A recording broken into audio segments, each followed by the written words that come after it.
mina olen Meeri Sild. Second Life'is Sigrid Hann räägime sellest, kuidas second liikuda. Eri pärismaailmast on Second Life'is võimalik lisaks kõndimisele, jooksmisele ka lennata. Vaatame, kuidas see välja tuleb.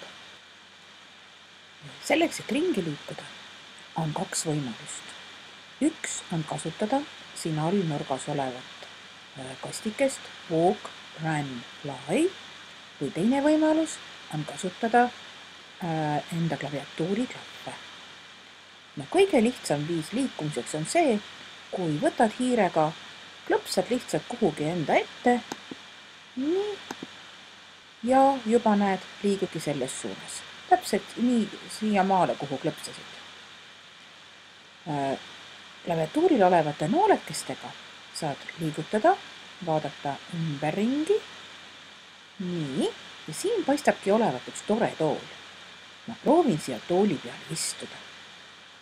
Istumiseks lähen ma objekti peale, teen parema hiire klõpsuga klõpsu ja nüüd valin Sit here.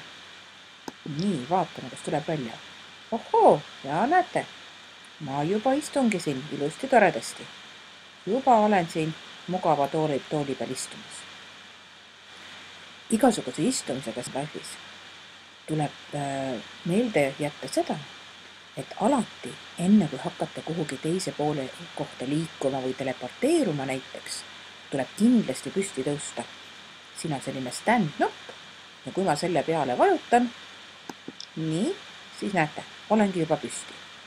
Kui ma jätan nüüd tegemata, siis võib juhtuda selline asi, et kui sa teleporteerud teise maailma, siis sa oledki selline nagu väike istuv kääbik ja mitte kuidagi ennast püsti ei saa.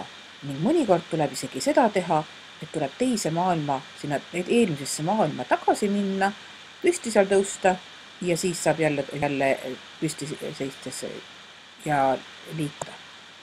Nii, aga nüüd nooled siis klaviatuuril.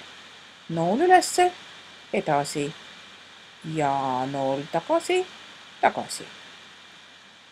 Paremale, keeran paremale, lähen edasi ja vasakule ja lähen edasi. Selline kerge liikumisharjutus.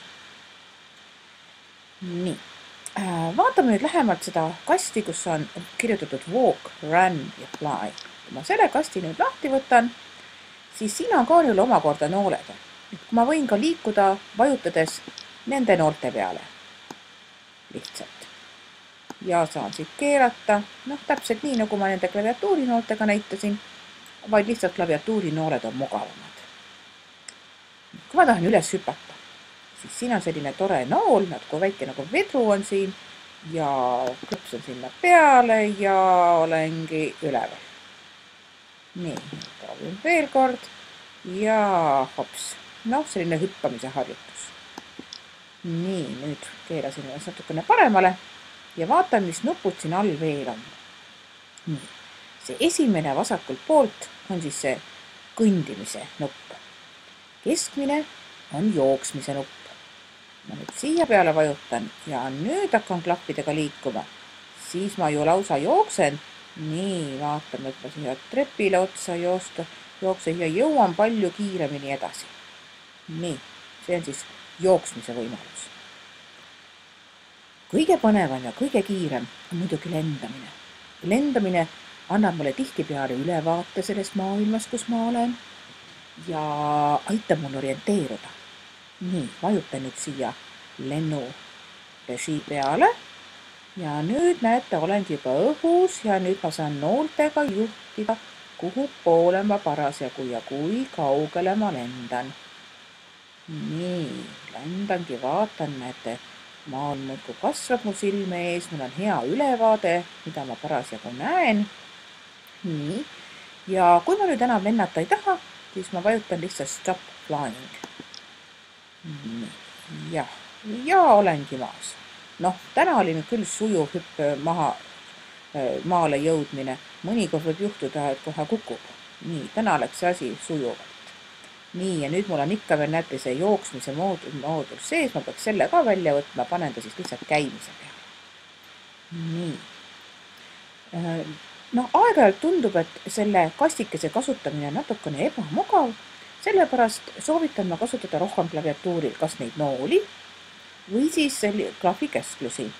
Ja F-klahv, kui me nüüd selle peale vajutame, see ongi siis tegelikult lendamine. Nii, vajutasin F-i peale ja nüüd saangi lennata. Ja kui ma nüüd tahan alla saada, siis ma vajutan C-d. Nii.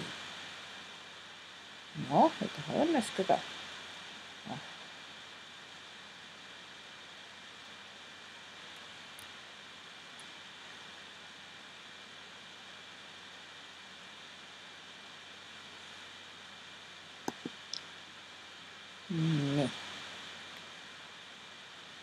Nonii, nii palju siis liikumisest. Lähen siit vaatan kärmesti veel, et mis siin kose juures on põnevat.